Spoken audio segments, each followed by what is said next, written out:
Hey y'all, welcome back to my channel. I'm Muriel's As Told by Muriel, and welcome to my new subscribers. So y'all, I'm jumping back in because I was, looking on YouTube, and I realized after watching some nursing videos that I really have gotten away from trying to, helping to educate those about nursing, and I've gotten more into talking to everyone about what's going on with me. I figured, let me come on here and talk a little bit more about nursing, as far as how it affect those who are in school, new grads, thinking about going into it. So yeah, that's what this video is about. So first off, I just want to say, y'all, excuse me. I am looking a mess because I have 2 margaritas, and y'all, I just tried this new Mexican restaurant around the corner from my house, and I'm feeling pretty good. It's almost like a rainy day today, and I had plans to be out in the streets and going to stores and doing all this. I was supposed to be going to get my nails done, y'all. I've gotten away from the press-ons now. I've gotten aggravated with it. Originally, I started wearing press-ons to help my nails grow, but I bite them, so it's no use. I might as well go on and get my acrylics or whatever I'm going to get. So I was going to go do all that. I was going to go by this Mexican restaurant, go get my nails done, get my pedi and all that. The weather looks bad, so I'll see. I'm going to take a nap now because those 2 margaritas got me kind of sleepy. But before I do lay it down, I just want to talk to y'all about nursing. So y'all know I've done long-term care. I've done acute care. I always talk about my more recent acute care experience, but I hardly ever mention my acute care experience as an LPN. When I originally graduated my LPN 21 years ago, I originally started working in the hospital, and I worked in, I think that's a level 3 facility that I started out in. I worked for about a year on an acute care floor, a med-surg, non-tele floor, and I left there because I felt like being an LPN in the hospital was, at that time, I really, it wasn't for me. I was young. Y'all know back way years ago, I'll go as far as saying like 20 years ago, there weren't that many Black women who were actually going into becoming an RN. There were more. So, stopping at the LPN. And that whole floor that I worked, I think, the year that I worked there, I might have met 1 Black female. No, excuse me, I lied. There were 2 Black female RNs. The rest of the Black staff were LPNs, and just about the majority of all the white staff was RNs. Not to try to make it something racial or whatever, but it is what it is. Now, y'all, there are so many, y'all, we in there. Like, even you hear a lot about people saying your graduate, schools are racist and this, that, and the third.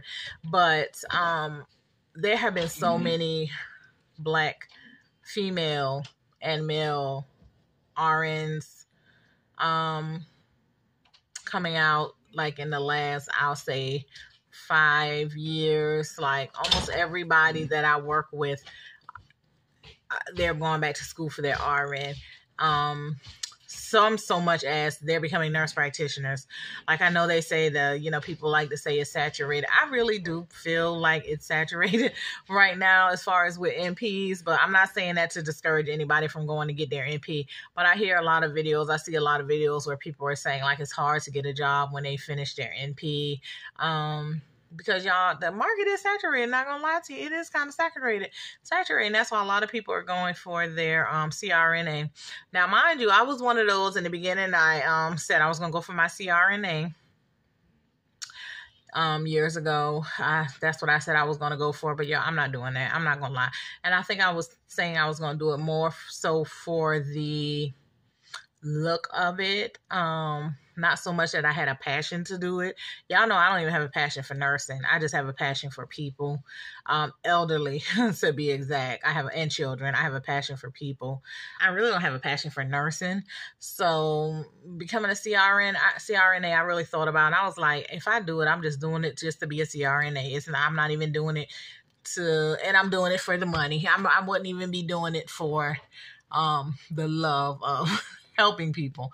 Like if you put before me becoming a CRNA, which averages about like $160,000 to $200,000, and you put before me being, say the industry I'm going into, a trash collector, making $160,000 to $200,000, I would rather go with being a trash collector. I'm not gonna lie to y'all.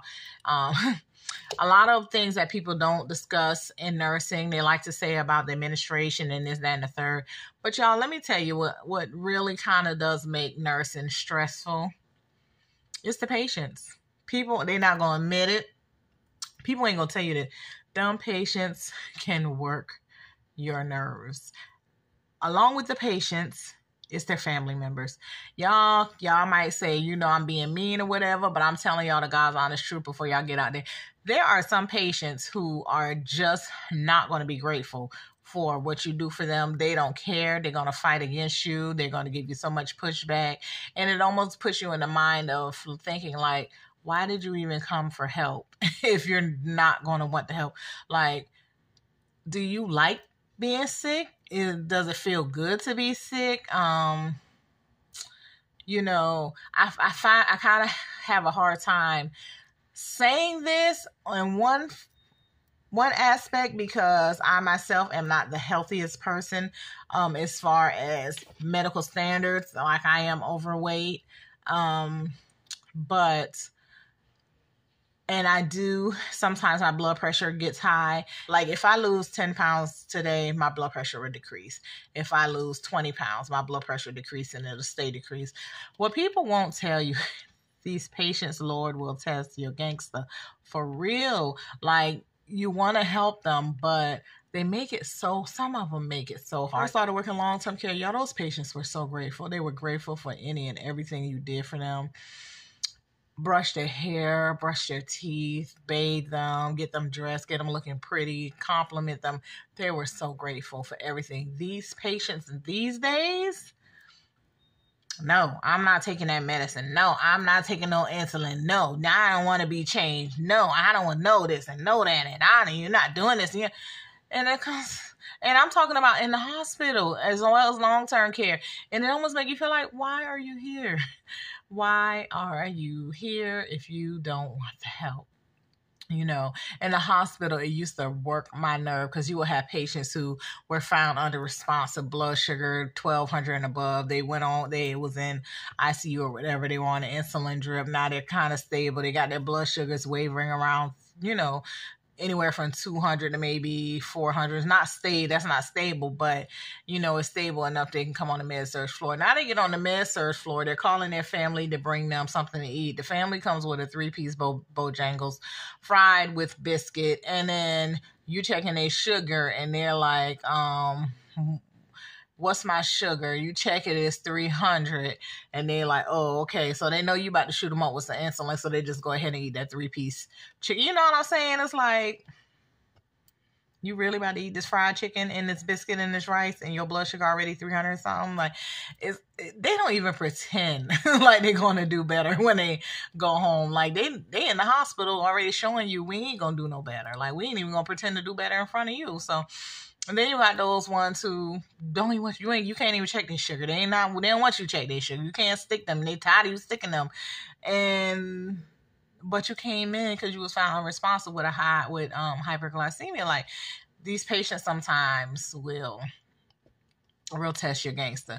And it's not just administration all the time that's making nurses leave nursing. Sometimes it's the patients, y'all. Sometimes it's the patient. Sometimes it's the family members. They want to argue with you about everything. Yeah, I understand your family member is going through what they're going through, but you contributed to this while they were home. And now you want to come in and micromanage what I'm doing. But you contributed to what caused your family member to end up in the hospital. Like you had them at home and you weren't turning and repositioning them. You weren't making sure they got their nutrition. You weren't doing this. Now they have a stage 4 DQ, but now you want to micromanage what I'm doing at this hospital for your family member. Like you're getting on me about it's 9:30, it's 10 o'clock and we ain't dressed the wound yet, but you caused this wound. Like y'all, I'm telling you, it's a lot. It is a lot. And all these pressure sores, for one, like I never used to see so many pressure sores in my life. I'm not even saying my life. In my whole years of nursing, I've seen the worst pressure sores in the last 10 years of my nursing career. Back when I started working, you didn't see pressure sores like this on patients. Like now, you could put your whole fist in these wounds. Now, I kind of can understand when it comes to like a paraplegic patient who doesn't have feeling down there, who has nerve down, and because they don't feel it, and sometimes they don't even have people at home taking care of them. But you got an elderly patient at home whose family is taking care of them, and they got a stage 4 pressure wound, and you didn't even think to get, like, you didn't even think that, okay, this big old hole in my mama butt need to be addressed until DSS had to come in and do, like, y'all, sometimes, and I always say it's the family members and it's the patients, and it's very stressful, y'all. So in long-term care, I'm not as stressed in long-term care because I know you kind of really don't encounter new things in long-term care. So I feel like I've almost come across everything there is to come across in long-term care. And so I know how to handle it. I think the margaritas really got me rambling right now because I think I went on like 3 different subjects. But yeah, so back to what I made this video about. People will tell you it's, administration this, administration that, but sometimes you got to realize sometimes administration is hard on us because, I'm talking hospital now, they're hard on us because they have gotten lawsuits behind things that they didn't know were an issue until they got a lawsuit behind it, and now it's an issue. So they try to stay on top of those things. But it's because of these family members and these patients, y'all. All this to say, y'all, I take my hats off to anybody who's coming into this career. I'm going to pray for y'all. I'm trying to make my exit. I'm trying to make my exit, y'all. It has just, like I said, long-term care, I'm not stressed at all. I'm not stressed at all in long-term care. I am not stressed at all. Like, today was my day off, and if it wasn't for me drinking them 2 margaritas, I probably would have went in on somebody's job today. But somebody coming in new, especially the acute care, y'all, I pray for y'all. It's rough out there. Y'all will probably put up with more abuse from the patients and the family members than y'all ever put up with from an enemy in the streets. So yeah, guys, if y'all can relate to what I'm saying, if you like this video, it's just a little rant. It's a little bit of rambling, but it's what I was feeling right now. So if y'all feel like this help y'all anyway,